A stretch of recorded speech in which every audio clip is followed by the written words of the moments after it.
بسم اللہ الرحمن الرحیم۔ دنیا اور آخرت میں کسی بھی مقام اور مرتبے کو حاصل کرنا چاہتے ہیں، کسی خاص مقام تک پہنچنا چاہتے ہیں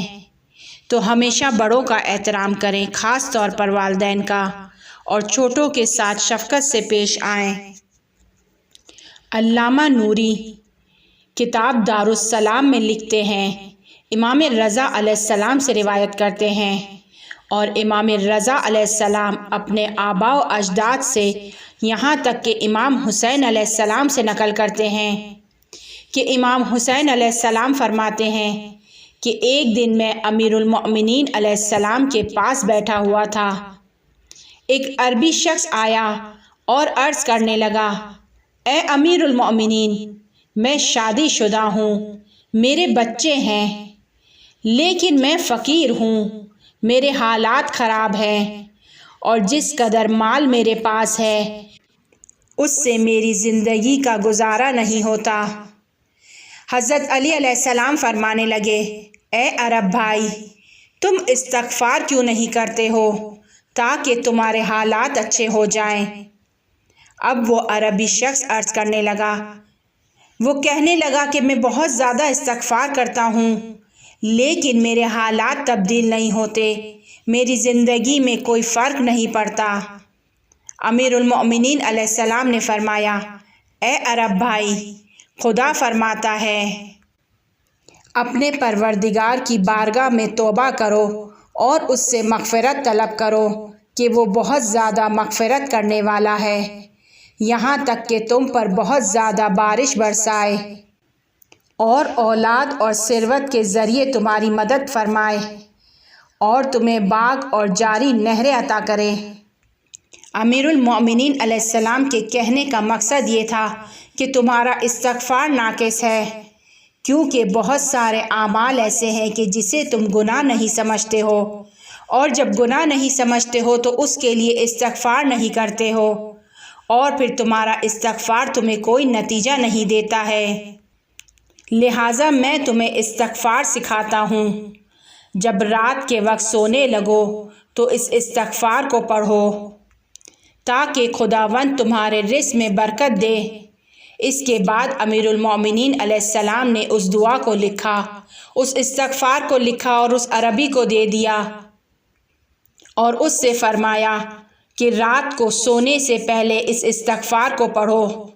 گریہ کرو، اور اگر اشک جاری نہ ہو تو رونے والی شکل بناؤ۔ امام حسین علیہ السلام فرماتے ہیں کہ میرے والد نے وہ استغفار لکھ کے اس عربی شخص کو دے دیا اور وہ چلا گیا۔ ایک سال بعد وہ شخص دوبارہ آیا اور عرض کرنے لگا، اے امیر المؤمنین، خداوند تعالیٰ نے مجھے بہت زیادہ نعمتیں عطا کی، اس قدر نعمتیں عطا کی کہ میرے پاس اس قدر اونٹ اور گوسفند ہو گئے ہیں کہ میرے پاس اس کو رکھنے کی جگہ نہیں ہے۔ اب امیر المؤمنین علیہ السلام نے اس عربی شخص سے فرمایا، اے عرب بھائی، جان لو، قسم ہے اس کے حق کی کہ جس نے حضرت محمد صلی اللہ علیہ وآلہ وسلم کو نبوت کے ساتھ بھیجا، کوئی بھی بندہ ایسا نہیں ہے کہ جو اس دعا کے ذریعے استغفار کرے مگر یہ کہ خدا تعالیٰ اس کے پڑھنے کی برکت سے اس کے گناہوں کو معاف کر دیتا ہے، اس کی شرعی حوائج کو پورا کرتا ہے، اس کے مال و دولت اور اولاد میں اضافہ کرتا ہے۔ اسی طرح کی ایک دعا مرحوم کف امین نے بلد الامین میں نقل کی ہے کہ جو اس استغفار سے بہت زیادہ مشابہت رکھتی ہے، اور امیر المؤمنین علیہ السلام اس کو صبح کی نماز کے بعد پڑھتے تھے۔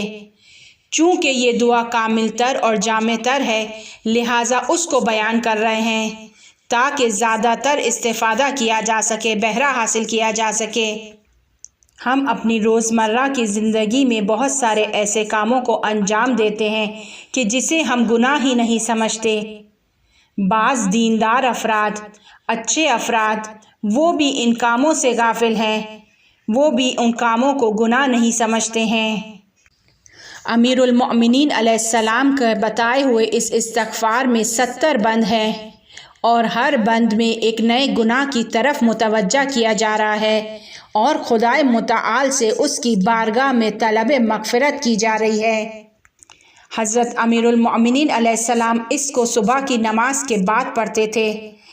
لیکن اگر کوئی نہیں پڑھ سکتا، وقت نہیں ہے، تو عصر کے وقت پڑھ لے، عصر کی نماز کے بعد پڑھ لے، رات کو سونے سے پہلے پڑھ لے۔